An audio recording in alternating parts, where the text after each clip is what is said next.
ratusan orang yang sudah kami selamatkan agar dia mau untuk cuci darah. Datang ke KPCDI, saya berat hati dengan untuk tindakan cuci darah. Kita coba melakukan pendekatan secara emosional. Kita jelaskan secara gamblang. Yang penting kita yakinkan bahwa dia tidak sendiri, agar orang di sekitar tidak menunda untuk melakukan cuci darah. Orang yang menunda cuci darah itu akan memperparah kondisinya. Mereka akan bisa terancam nyawanya. Karena dengan menunda bukan hal yang baik yang didapatkan, malah memperburuk kondisi pasien. Nah, inilah tujuan KPCDI sebenarnya. Sebelum menonton video lengkapnya, jangan lupa untuk like, comment, subscribe, dan tekan tombol loncengnya supaya kamu tahu next saya upload video apa. Halo, jumpa lagi di channel YouTube Rosi Meilani. Di beberapa video sebelumnya saya sudah ngobrol dengan pasien cuci darah atau pasien gagal ginjal. Di antaranya ada Pak Petrus, ada Pak Yanuar. Nah, satu lagi teman obrol-obrol kita kali ini bersama dengan Bang Tony Samosir. Kita sapa dulu yang di sana. Halo Bang. Halo Mbak, apa kabar? Kabar baik. Gimana ya kabar di sana? Kabar di sini masih pandemi. Di sana masih pandemi ya? Nah, masih ini ya? Kita lockdown kedua. Kemarin udah aman Lockdown nih, kedua, kita ya? udah bisa jalan-jalan kemana-mana. Sekarang diperketat lagi. Anyway, itu backgroundnya bagus tuh. Bisa agak miring sedikit bacanya Pak? Kongres? Ini apa ini nih? Saya miring begini nih. Kongres Kongres KPCDI. KPCDI. Okay. Jadi kemarin kita mengadakan kongres pemilihan ketua umum, sekretaris jenderal, bendahara umum, dan dewan pengawas di organisasi. Kenapa sih KPCDI itu hadir sebenarnya? Yang membuat saya dan Pak Petrus untuk mendirikan sebuah organisasi namanya Komunitas Pasien Cuci Darah Indonesia. Kalau mau keren-kerenan, bisa saja ini saya membuat namanya bentuknya dalam bahasa Inggris, ya kan? Dialisis Indonesia Community atau Dialisis Indonesia Organization. Bisa saja saya membuat itu. Kenapa begitu namanya Komunitas Pasien Cuci Darah Indonesia? Kata cuci darah saja sudah menyeramkan sebenarnya. Tetapi agar publik itu lebih memperhatikan lebih tajam lagi dan membuat rasa penasaran. Kenapa mereka berkumpul kenapa mereka menjadi kumpul satu wadah dengan nama cuci darah? Dengar namanya aja sudah ngeri. Coba saya untuk menggali informasinya. Apa sih? Kalau namanya dialisis, orang nggak tahu. Apa tuh? Mbak Rosi aja nggak tahu namanya dialisis. Dialisis itu sama diary apa hubungannya? Itu ya. Jadi itu yang kita harus menggunakan kata-kata yang memang terkenal di daerah tersebut, ya, di negara tersebut, bahasa-bahasa sederhana untuk mengkampanyekan tentang ginjal ini lebih luas lagi, ya. Dan satu lagi apa? Banyak ratusan orang yang sudah kami selamatkan agar dia mau untuk cuci darah. Ya, datang ke KPCDI, saya berat hati dengan untuk tindakan cuci darah. Kita coba melakukan pendekatan secara emosional.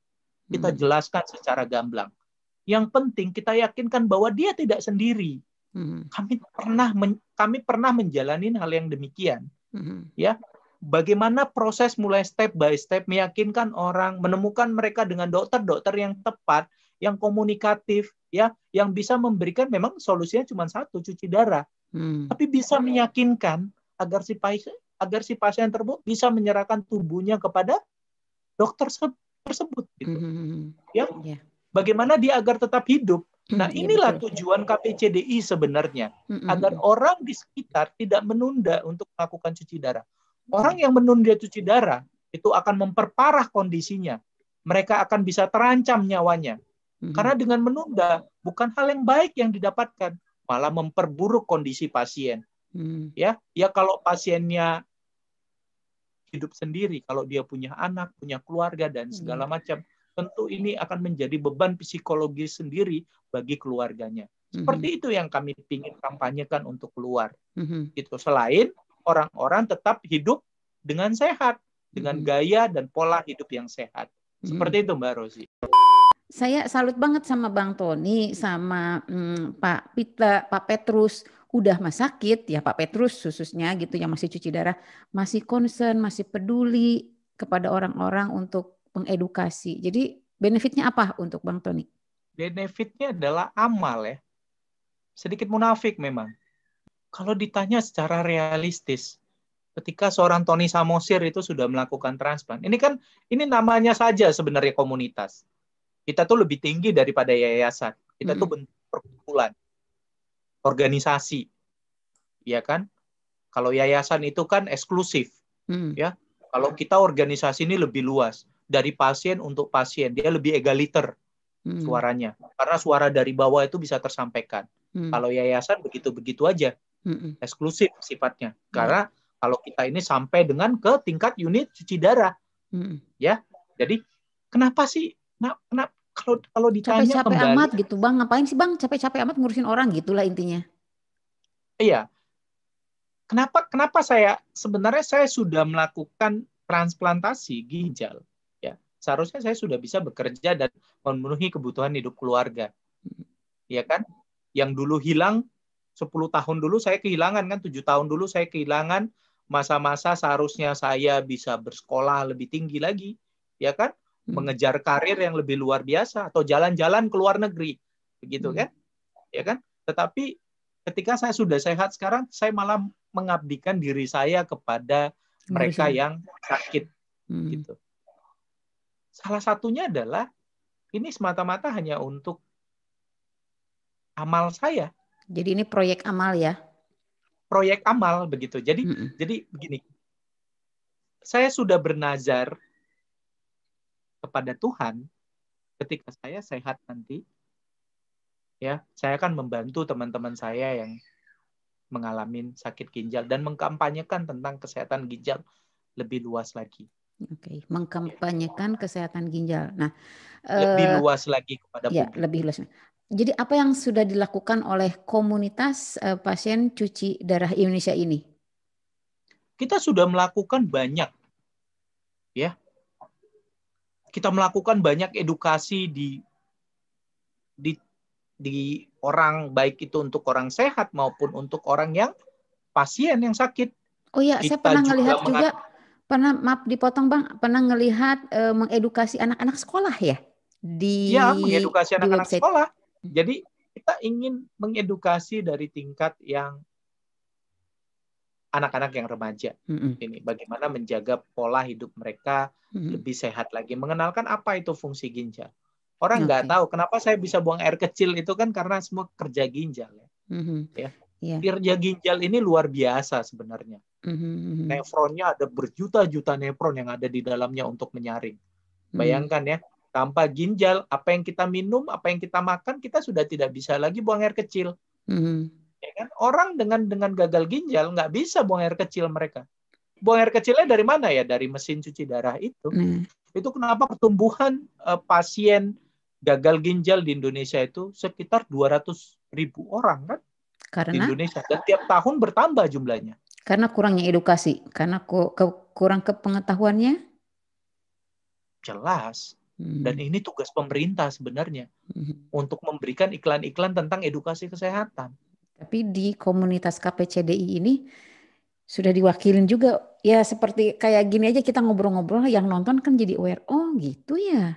Nah, itu salah satu bagian juga berarti ya KPCDI untuk mengedukasi orang-orang. Iya, data dari Indonesia Renal Registry ada 2 penyebab gagal ginjal ya yang berujung pada cuci darah penyakitnya. Yang menyebabkan gagal ginjal yang berujung pada cuci darah. Yaitu yang pertama adalah penyakit diabetes, yang kedua penyakit darah tinggi. Ini kejar-kejaran ini mereka ini. Ya, bahkan di dunia sendiri, data dari Amerika sendiri ya, itu sekitar 70% orang penyebab gagal ginjal diakibatkan oleh hipertensi dan diabetes. 70% itu penyumbangnya. Mereka yang berujung pada cuci darah. Anyway, jadi komunitas ini merupakan proyek amal, kemudian di dalamnya mengedukasi, kemudian Pak Petrus bilang juga regulasi. Iya, kita mengadvokasi. Jadi begini, kita menggunakan layanan BPJS Kesehatan. Bagus ya untuk menolong warganya. Saya bukan katakan itu tidak bagus, itu sangat bagus sekali. Pemerintah secara inisiatif membuat sistem asuransi health coverage ya untuk semua jenis penyakit begitu kan.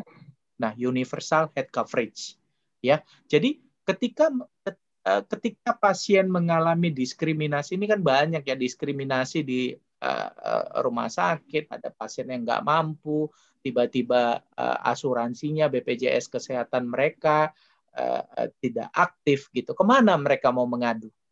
Ini KPCDI yang melakukan advokasi. Okay. Ya. Kita yang melakukan mengkomunikasikan ke tingkat atas. Ya, jadi KPCDI ini pertama mengedukasi, kemudian yang kedua juga mengadvokasi tentang regulasi, dan apalagi nih kegiatan KPCDI ini? Memberikan masukan pada pemerintah agar regulasi yang dibuat itu berpihak kepada pasien.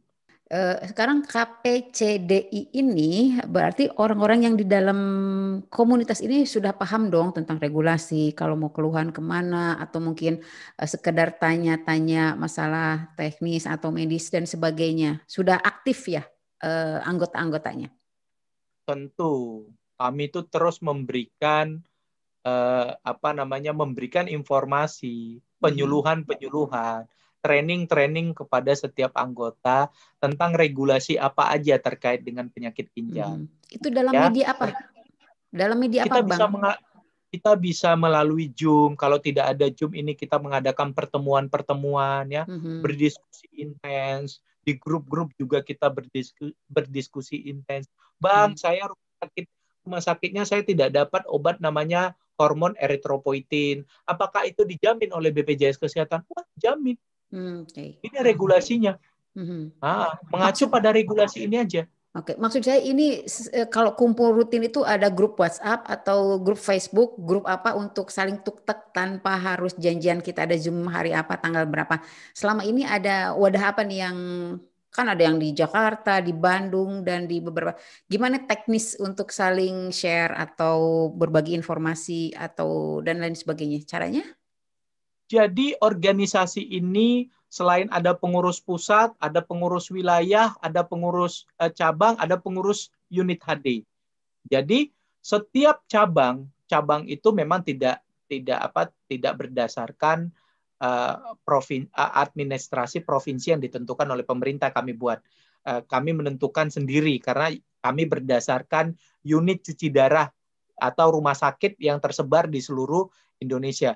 Jadi kami mempunyai grup WhatsApp, misalnya Banyumas, DKI, ada WhatsApp-nya terdiri dari pasien-pasien dan pendampingnya yang ada di sana.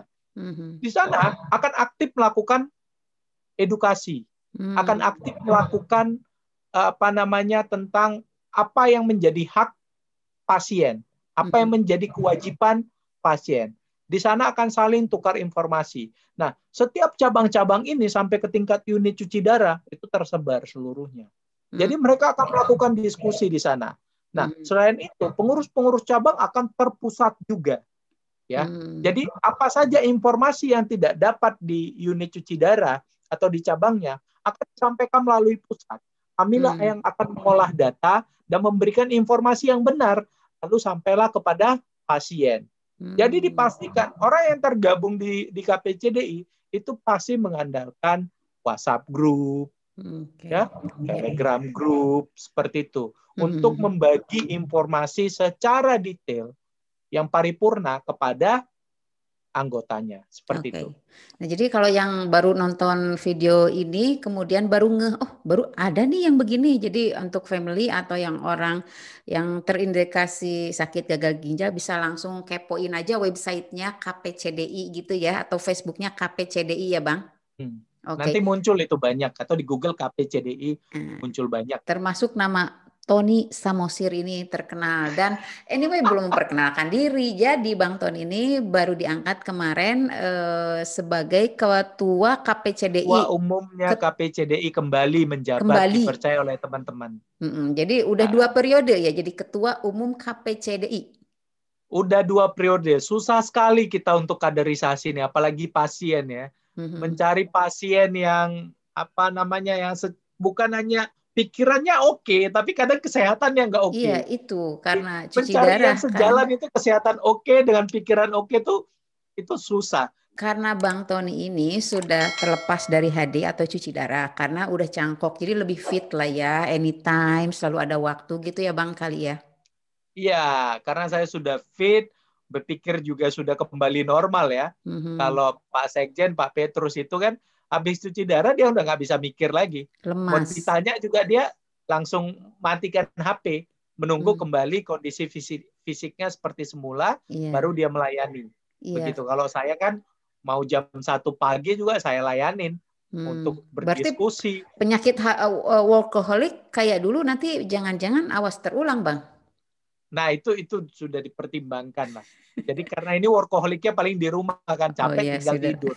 Iya. Tidak ada tekanan dari bos dan lingkungan kerja kan. Oh iya, kalau ini lebih jadinya happy ya Bang ya, karena ya namanya proyek amal, mudah-mudahan jadi berkat ya, karena Iya. ada yang dikeluarkan itu untuk membantu orang juga, mengedukasi, mengadvokasi, ya nggak sih? Iya, karena saya pengalaman dulu kan, tidak ada uang untuk mau kita berangkat ongkos cuci darah sekalipun karena tidak dijamin obat-obatan. Saya merasakan semua bagaimana keluarga bingung, secara psikologis bingung, kita kayak kiamat kecil, pengennya mati tapi nggak mati, ya pengennya dijemput Tuhan tapi nggak dijemput-jemput. Ini apa sih maunya gitu kan? Iya. Ya kan? Sempat Tapi mau ngalamin bunuh itu. diri takut minum racunnya gitu kan? Serba salah ya. Sempat Bang ngalamin ngedrop gitu. Sempet lah, pasti cuma ngedrop itu udah hal yang dekat dengan pasien. Iya kan? Kita sudah pernah mengalami kematian, hampir mati. Bahkan tusukan jarum fistula yang gedenya seperti sedotan teh gitu, sedotan susu. Besar ya? Apa namanya? Ya, ibaratnya kayak susu atau teh sosro gitu kan yang sedotannya dimasukkan segede begitu ya. Gitu, ya. Segede segitu menusuk kulit. Bagi kita itu sudah hal yang biasa begitu. Jadi kita sudah dekat dengan pasien, itu sudah dekat dengan kematian, tetapi bukan berarti dia pasrah. Tapi kalau rata-rata pasien-pasien pengurus di KPCDI saya tanya, senang nggak sih di KPCDI? Saya tanya gitu. Senang. Kenapa senangnya? Karena dulu saya hanya memikirkan diri saya sendiri. Sekarang saya diajak bergabung dan ikut memikirkan orang lain. Sehingga apa? Saya lupa saya punya penyakit. Di KPCD itu nikmatnya begitu. Dia lupa dengan penyakitnya sendiri lantaran asik memikirkan teman-teman. Ya, bless them. Nah, ini adalah terapi, terapi apa ya? Terapi percaya diri. Terapi percaya diri. Dari psikis dia juga diterapi, ya kan?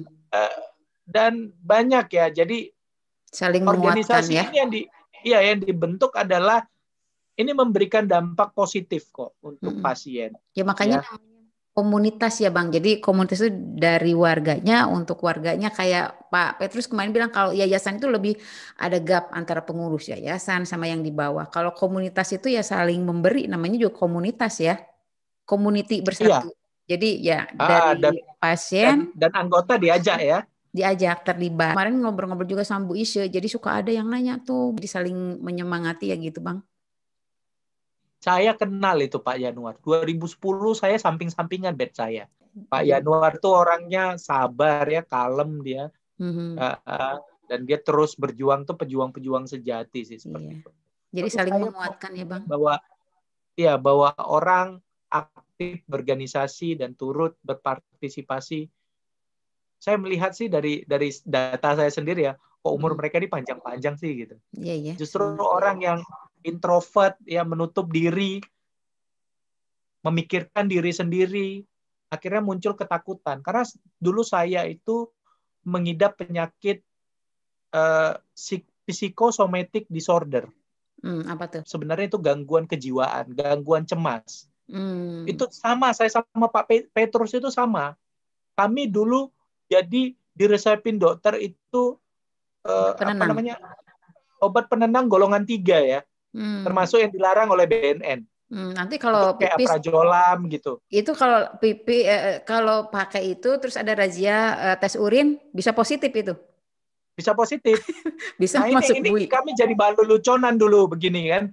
Kita gagal ginjal minum ini gitu kan. Kita gangguan psikosomatik. Kami tuh gangguan kecemasan tinggi. Mandi aja takut. Karena? Mandi takut. takut mati. Lah apa hubungannya ginjal dengan mandi takut mati? Jadi takut di dalam kondisi sendiri. Kadang ke pasien itu kan suka ngedrop gitu kan. Suka ngedrop, takut nggak ada yang nolong. Oh iya. Maksudnya lagi mandi ngejoprak nggak ada orang.